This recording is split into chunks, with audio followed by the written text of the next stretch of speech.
আলহাজ মাওলানা আলী আকবর সাহেব, আমার পাশে উপস্থিত এই প্রেস ক্লাবের সম্মানিত সহসভাপতি আমার বন্ধুবর জনাব আবুল কালাম আজাদ এবং প্রেস ক্লাবের বিভিন্ন পর্যায়ের নেতৃবৃন্দ, আমার সাথে আগত ওলামায়ে কেরাম, এলাকার গণ্যমান্য ব্যক্তিবর্গ, আসসালামু আলাইকুম ওয়া রাহমাতুল্লাহি ওয়া বারাকাতুহু। আসলে নিজের বাড়িতে মেহমান কি, এই হাইমচর আমার এলাকা, এই এলাকায় আমার বেড়ে ওঠা, এই এলাকায় আমার বিচরণ, এই এলাকায় আমার পড়াশোনা, এই বাজারে আমার বাজার করা, এই রাস্তা দিয়ে আমার চলাফেরা। এখানে মেহমান, প্রধান অতিথি, বিশেষ অতিথি এইসব আসলে প্রয়োজন নাই। আমি আপনাদের ভাই, আপনার আমার ভাই, এটাই আমার পরিচয়। এর বাহিরে আমার কোনো পরিচয় আমি হাইজনে দিতে চাই না।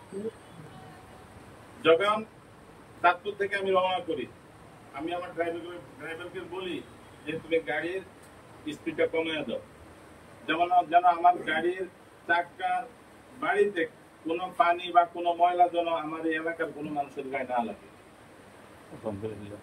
আমি সবসময় বলতাম আমার বন্ধু বান্ধবদেরকে যে আপা আমার নাম রাখছে সলিম। সলিম অর্থ হলো শান্ত, শিষ্ট, নম্র, ভদ্র।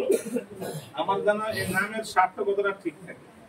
এবং আমি আমার বন্ধু বান্ধবদেরকে সবসময় বলতাম যে তোমরা এমন কাজ করবে না যে সলিমের বন্ধু বান্ধবরা উচ্ছৃঙ্খল বা কোনো খারাপ কাজ করে।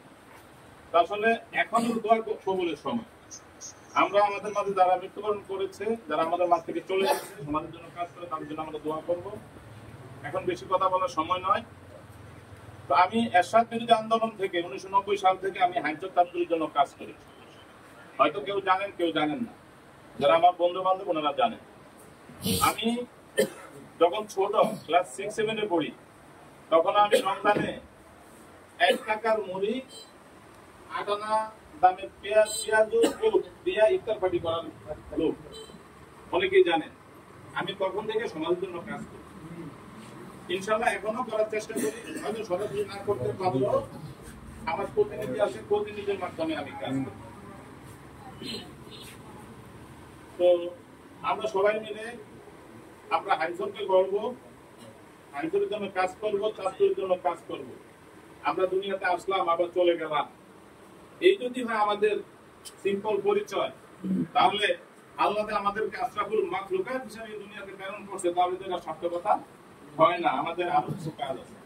আল্লাহ যেহেতু আমাদেরকে দুনিয়াতে পাঠিয়েছেন, আবার আমাদেরকে চলে যেতে হবে, থাকার কোনো সুযোগ নাই।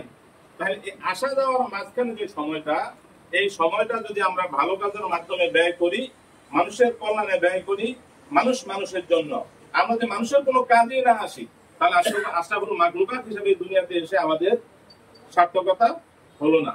আমার কথা হচ্ছে, আপনারা যারা সাংবাদিক ভাইরা আছেন, আপনাদের কাছে আমাদের জোর অনুরোধ, 5ই আগস্ট 24 সাল যে আন্দোলনের রেজাল্ট আমরা পেয়েছি, সেটা কি ছিল? সেটা ছিল জালেমের বিরুদ্ধে আন্দোলন। নাকি জালেমের বিরুদ্ধে আমরা আন্দোলন করেছি? যারা অন্যায় করেছে, জুলুম করেছে, অত্যাচার করেছে, আলেম ওলামাদের উপর স্টিম রোলার চালিয়েছে, দুর্নীতি করেছে, চাঁদাবাজি করেছে, তাদের বিরুদ্ধে আমরা আন্দোলন করে সবাই মিলে একটা সুন্দর দেশ গড়ার জন্য আমরা এই আন্দোলনটা করেছি সবাই মিলে। এই আন্দোলনটার ফসল কারোর একার নয়, এটা এদেশের মানুষের সবার, বিশেষ করে ভালো ভালো আলেম যারা, ওলামায়ে কেরামদের চোখের পানি এবং জায়নামাজে বসে ওনারা আল্লাহর কাছে কেঁদেছেন যে হে আল্লাহ, এই যে মজলুমদের উপরে যে জুলুম, এই জুলুমের শেষ কোথায়? অতএব আল্লাহ তুমি আমাদের এই জালেমকে তুমি আমাদের মাঝ থেকে উঠিয়ে নাও, নাইলে তাদেরকে ধ্বংস করে দাও। সেই কোন আলেম পীর ওলামায়ে কেরামদের দোয়া আল্লাহ কবুল করেছেন এবং আলেম ওলামাদের রক্ত আল্লাহ কবুল করেছেন, ছাত্রদের রক্ত আল্লাহ কবুল করেছেন, যার জন্য আমরা একটা সুন্দর বাংলাদেশ আজকে পেয়েছি, এখানে বসে কথা বলতে পারি। কিন্তু 5ই আগস্টের আগে আমরা এই টুপি মাথায় দিয়ে একসাথে বসে আমরা কথা বলতে পারতাম না। এই সামনে এসে পুলিশ দাঁড়িয়ে থাকতো যে এখানে হয়তো জঙ্গি মিটিং হচ্ছে বা কোনো কিছু হচ্ছে বা এখানে কোন ধরনের ষড়যন্ত্র হচ্ছে, আমাদেরকে পাকড়াও করার জন্য, ধরার জন্য এখানে এসে দাঁড়িয়ে থাকতো। আমরা কোরআন হাদিসের কথা বলতে পারতাম না, ন্যায় কথা বলতে পারতাম না, সত্য কথা বলতে পারতাম না, আমাদের পদে পদে বিপদ ছিল। যাক আল্লাহর মেহেরবানি, আল্লাহ আমাদের এই বিপদ থেকে রক্ষা করেছেন। এই সবাই মিলে আমাদের এই জিনিসটাকে ধরে রাখবেন, কি বলেন? আর আপনারা, আপনাদের কাছে আমার অনুরোধ, আপনারা যেই দল করুক, আপনারা অন্যায়ের বিরুদ্ধে লাগবেন, জালেমের বিরুদ্ধে লাগবেন, যারা চাঁদাবাজি করবে তাদের বিরুদ্ধে লাগবেন, যারা ব্যবসায়ীদেরকে কষ্ট দিবে তাদের বিরুদ্ধে লাগবেন, যারা নিরীহ মানুষের বিরুদ্ধে কাজ করবে, নিরীহ মানুষের বিরুদ্ধে যারা স্টিম রোলার চালাবে, নীরবে যারা চাঁদাবাজি করবে, আপনারা সাংবাদিক ভাইরা দলবদ্ধ ভাবে তার বিরুদ্ধে লাগবেন। আমার বিশ্বাস, যদি আপনারা সাংবাদিক ভাইরা যদি অন্যায়ের বিরুদ্ধে লাগেন, তাহলে হাইমসরে কেউ অন্যায় করার সাহস পাবে না। আপনারা এই দুনিয়াতে যাই পারেন না পান, আল্লাহর কাছে আপনারা এটা রেজাল্ট পাবেন, যেহেতু আমাদেরকে চলে যেতেই হবে।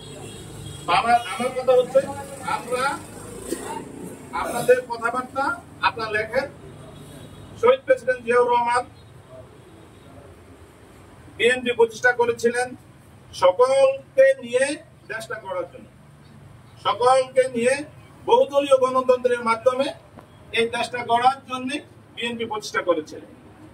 দেশ নেত্রী বেগম খালেদা জিয়া দলটার জন্য অনেক কষ্ট করেছেন, উনিও চেয়েছেন সবাইকে নিয়ে এই দেশটা পরিচালনা করার জন্য।